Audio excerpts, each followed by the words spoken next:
읽으실 말씀은 에베소서 5장 8절부터 14절까지 말씀입니다. 에베소서 5장 8절부터 14절 말씀을 다 같이 합독하겠습니다. 너희가 전에는 어둠이더니 이제는 주 안에서 빛이라.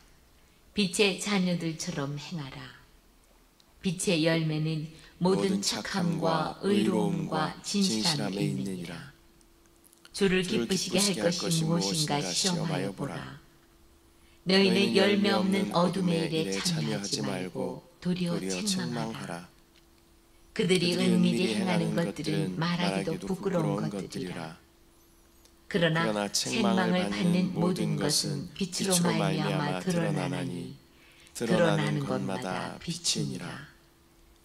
그러므로 이르시기를 잠자는 자여 깨어서 죽은 자들 가운데서 일어나라. 그리스도께서 너에게 비추이시리라 하셨느니라. 아멘. 할렐루야. 오늘은 에베소서 5장 8절부터 14절까지의 말씀을 우리가 함께 읽었습니다. 에베소서는 구원받은 성도가 어떻게 살아야 하는지를 매우 구체적으로 설명해 주는 그러한 서신입니다. 특별히 5장에서는 하나님의 자녀답게 그리고 거룩하고 구별된 삶을 살아야 함을 우리 가운데 말씀하여 주고 있습니다. 오늘 함께 읽은 8절부터 14절까지에서는 이 성도의 정체성을 빛으로 비유하면서 또 빛의 자녀의 삶으로 살아갈 것을 우리 가운데 권면하고 있습니다. 또한 빛의 자녀라면 합당하게 빛의 열매를 맺어야 한다라고 말씀합니다. 어둠에서 나와 빛 가운데 살아야 할 이유와 또 방법을 아주 명확하게 가르쳐주는 그러한 말씀입니다. 오늘의 본문을 통해서 우리 각자가 빛의 자녀로서 또 빛의 열매를 어떻게 맺고 살아가야 할지 또 깨닫는 귀한 시간 되시기를 축복합니다. 먼저 8절 말씀 보면 너희가 전에는 어둠이더니 이제는 주 안에서 빛이라. 빛의 자녀들처럼 행하라. 바울은 우리의 과거와 현재를 정확하게 대조하면서 우리 가운데 빛의 자녀들처럼 행해야 한다라고 말씀하고 있습니다. 우리의 과거는 어둠 그 자체였습니다. 단순히 어둠 속에 속해 있었던 것이 아니라 어둠이 우리의 본질이었다라는 것입니다. 그러나 이제는 주님 안에서 우리는 빛이 되었습니다. 왜냐하면 주님은 빛 자체이시고 또 내 안에 주님이 오셨기 때문에 우리는 빛의 자녀가 된 것입니다. 또한 완전한 빛이신 그분 안에 있는 주님의 자녀인 우리들은 또 빛의 자녀가 되는 것입니다. 이것이 구원의 놀라운 변화입니다. 빛과 어둠이라는 것은 본질이 전혀 다른 것입니다. 구원받았다라는 것은 우리의 존재의 근본이 완전히 바뀌었다라는 그러한 의미를 포함하고 있는 것입니다. 이 변화된 정체성에 합당하게 맞는 삶을 살아가야 한다라고 오늘 말씀은 권면하고 있습니다. 빛의 자녀가 되었으니 이제 우리는 빛의 자녀답게 살아야 합니다. 정체성이라는 것은 우리의 삶의 기준이 되는 것이죠. 내가 살아가는 목적이 무엇인가, 내가 살아가는 이유가 무엇인가 라는 것이 바로 우리의 정체성이다라는 것입니다. 더 이상 우리는 어둠에 속해서 어둠의 방식대로 살아가는 것이 아니라 빛의 방식으로 또 빛에 속하여 빛을 따라 생각하고 말하고 행동해야 할 줄 믿습니다.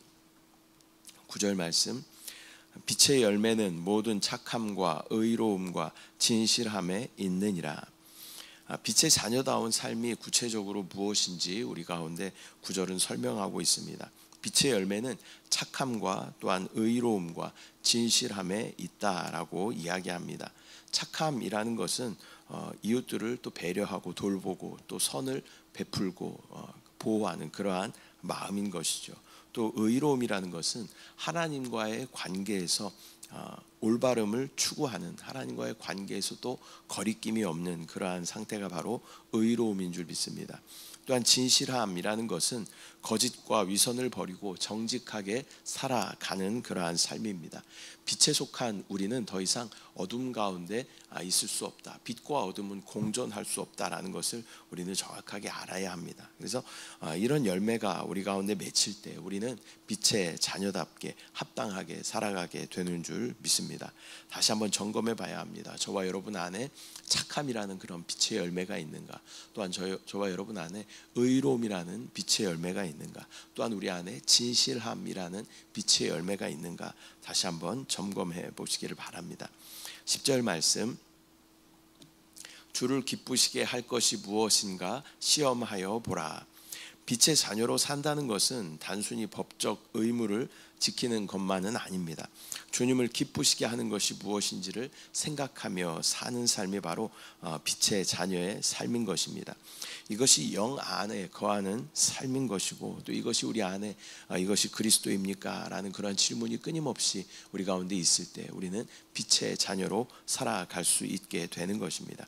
신앙생활의 기준은 내 편리함이나 세상의 기준이 아니라 주님께서 이것을 원하시는가, 이것이 주를 기쁘시게 하는 것인가 라는 것을 우리가 계속 질문해 보는 것입니다. 매 순간 주님이 기뻐하실까를 묻고 또 그것에 순종하며 따라가는 저와 여러분들의 삶이 되시기를 축복합니다. 11절 말씀, 너희는 열매 없는 어둠의 일에 참여하지 말고 도리어 책망하라. 바울은 경계해야 할 것을 분명히 다시 한번 말하고 있습니다. 어둠의 일에는 열매가 없습니다. 식물도 빛을 보지 못하면 다 시들고 죽게 되는 것입니다. 동물도 인간도 빛이 없으면 다 죽게 되는 것입니다. 겉보기에는 그것이 기쁨이 있고 쾌락이 있는 것 같지만 결국 하나님께서 기뻐하실 열매를 맺지 못하는 것이 바로 어둠에 속한 삶이다라는 것을 우리는 정확하게 기억해야 할 줄 믿습니다. 그래서 어두움의 일에 참여하지 말라라고 단호하게 사도 바울은 이야기하고 있는 것입니다. 죄라는 것은 어둠입니다. 그런 죄를 멀리하는 것이 빛의 자녀의 책임이고 그러한 신앙의 삶이 되는 줄 믿습니다. 단순히 피하는 것을 넘어서서 그것을 또한 드러내고 책망하라라고 말씀하고 있습니다. 빛은 어두움을 드러내고 폭로하고 책망합니다. 그리스도인은 죄와 타협하지 않고 또 어두움을 분별하고 바로잡으려는 그러한 태도를 가져야 합니다. 또 사랑으로 권면할 때 공동체가 거룩함을 지킬 수 있게 되는 것입니다. 12절 말씀, 그들이 은밀히 행하는 것들은 말하기도 부끄러운 것들이라. 어둠의 일은 은밀함을 특징으로 하고 있습니다. 감추어야 할 만큼 부끄러운 일들을 어둠 가운데서 행하고 있는 것이죠. 죄라는 것은 항상 어두운 곳에서 자라고 번식합니다. 이것을 드러내 빛 가운데로 나오게 하는 것이 중요합니다. 이 죄를 미화하거나 가볍게 여겨서는 안 된다라는 것을 우리는 반드시 기억해야 합니다. 또한 세상 사람들이 다 똑같은 죄를 짓는데 하고 우리는 스스로를 합리화해서도 안 된다라는 것입니다. 우리는 세상이라는 어두움에 속해 있는 자들이 아니라 예수 그리스도 안에 빛 가운데 속해 있는 빛의 자녀들인 줄 믿습니다. 13절 말씀, 그러나 책망을 받는 모든 것은 빛으로 말미암아 드러나나니 드러나는 것마다 빛이니라. 빛의 역할은 드러나게 하는 것입니다. 죄와 거짓이 빛 앞에 또 폭로되고 드러나게 되는 것이죠. 나의 치부가 드러나는 것이 순간적으로는 대단히 고통스러울 수 있습니다. 그러나 이것이 드러나는 것이 은혜입니다. 이것이 드러나야 우리는 치유와 회복이 우리 가운데 있게 되는 것입니다. 빛이 비추면 숨겨진 것이 드러나고 비로소 새롭게 될 수 있는 것입니다. 교회는 이런 정직함과 투명함을 또한 계속 유지하고 지켜야 할 줄 믿습니다. 방금 13절에서는 이 놀라운 약속이 담겨져 있는데요. 드러난 것은 단순히 심판받고 드러나는 것으로 끝나는 것이 아니라 드러나는 것마다 빛이 된다라고 말씀하고 있는 것입니다. 우리가 죄를 인정하고 회개하면 그 영역이 하나님의 빛 안에서 새로워지게 되는 것입니다. 그래서 어두움을 드러내는 것은 정죄가 아니라 구원의 시작이 되는 것이고 구원의 기회가 되는 것입니다. 14절 말씀, 그러므로 이르시기를 잠자는 자여 깨어서 죽은 자들 가운데서 일어나라. 그리스도께서 너에게 비추이시리라 하셨느니라. 바울은 이 말씀을 결론짓는 권면으로 마무리하고 있습니다. 잠자는 자여 깨어서 죽은 자들 가운데서 일어나라라고 이야기합니다. 성도는 영적으로 잠든 상태에서 깨어나야 합니다. 또 우리는 죄에 대한 무감각의 타협에서 일어나야 하는 것입니다. 그러면 그리스도께서 너를 비추시리라 라고 말씀합니다. 주님의 빛이 우리 가운데 비추시고 또 새로운 생명을 우리 가운데 허락하여 주시는 줄 믿습니다. 우리 가운데 빛이 비추어지고 또 어둠 가운데 있었던 우리에게 이 빛을 통하여서 우리의 어둠이 드러나고 또 우리의 더러움과 연약함과 죄와 허물들이 드러나는 것이 사실 대단히 또 가슴 아프고 부끄러운 그러한 일입니다. 그러나 이것들이 드러날 때 우리는 새로운 시작을 갖게 되고 하나님 안에서 빛의 자녀의 삶을 갖게 되는 것입니다. 오늘은 에베소서 5장 8절부터 14절까지의 말씀을 우리가 함께 나누었습니다. 오늘의 본문은 성도의 정체성, 저와 여러분의 정체성에 대해서 정확하게 말씀하고 있습니다. 우리는 원래는 어두움에 속해 있었던 그러한 자들이었습니다. 또한 이 세상의 임금인 사단의 종노릇하던 그러한 자들이었습니다. 그러나 이 복음이신 예수 그리스도를 우리 안에 받아들임으로 말미암아 우리는 빛의 자녀들이 되었습니다. 빛의 자녀답게 살아야 하고 또 빛의 열매인 착함과 또 의로움과 진실함의 열매를 맺어야 하는 줄 믿습니다. 어둠의 일에 참여하지 말고 오히려 그 어두움과 죄를 책망하며 또 죄를 드러내어 회개하고 빛 가운데 서야 하는 것입니다. 오늘도 우리 마음과 삶이 주님의 빛에 비추어지고 또 그 빛을 세상에 드러내는 빛의 자녀로 살아가는 저와 여러분들 되시기를 축복합니다. 하나님의 말씀은 비추는 그러한 기능이 있는 것이죠. 그래서 우리 가운데 말씀이 더 넓어지고 깊어질수록 우리 가운데 하나님의 말씀은 우리를 계속 비추십니다. 그래서 우리의 숨겨져 있었던 또 우리의 연약했던 모든 죄들을 하나님께서는 그것들을 드러내기를 원하십니다.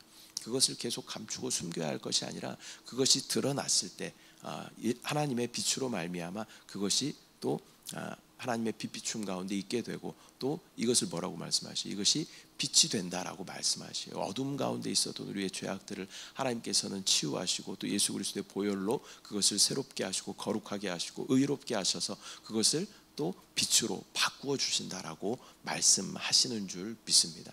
그렇기 때문에 우리의 어둠이 드러나는 것은 은혜이고 축복이고 회복의 시작이 되는 것입니다. 그것을 기도 가운데도 말씀 가운데 하나님 앞에 빛 비추심을 우리가 구하며 나아갈 때 하나님의 놀라운 은혜를 입는 저와 여러분들의 삶이 될 줄 믿습니다. 기도하겠습니다. 사랑의 주님, 은혜와 사랑을 감사드립니다. 오늘 에베소서 5장 말씀을 통하여서 우리 가운데 성도로 살아가는 정체성이 무엇인지 다시 한번 명확하게 말씀하여 주시고 또 우리는 과거에는 어둠에 속해 있었던 어둠 자체였었던 우리였지만 빛이신 완전한 빛이신 예수 그리스도를 우리 안에 모셔드림으로 말미암아 빛의 자녀로서 새로운 정체성을 신분을 우리 가운데 허락하심을 감사합니다. 빛의 자녀로 합당한 우리 안에 착함의 열매들이 있게 하시고 의로움의 열매들이 있게 하시고 또 진실함의 열매들이 있게 하셔서 어둠 가운데 있는 이 세상을 또 하나님의 빛으로 비추는 귀한 사명을 감당할 수 있도록 주여 은혜를 더하여 주시옵소서.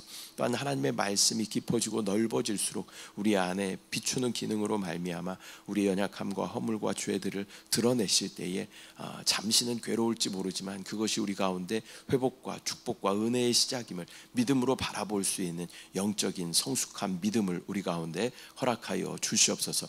오늘도 역사하실 말씀하실 주님을 기대합니다. 또한 우리 기도 가운데 응답하실 주님을 찬양합니다. 주님을 사랑합니다. 감사드리고 예수님의 이름으로 기도드립니다. 아멘. 하늘에 계신 우리 아버지여, 이름이 거룩히 여김을 받으시오며 나라가 임하시오며 뜻이 하늘에서 이루어진 것 같이 땅에서도 이루어지이다. 오늘 우리에게 일용할 양식을 주시옵고 우리가 우리에게 죄 지은 자를 사하여 준 것 같이 우리 죄를 사하여 주시옵고 우리를 시험에 들게 하지 마시옵고 다만 악에서 구하시옵소서. 나라와 권세와 영광이 아버지께 영원히 있사옵나이다. 아멘. 할렐루야. 우리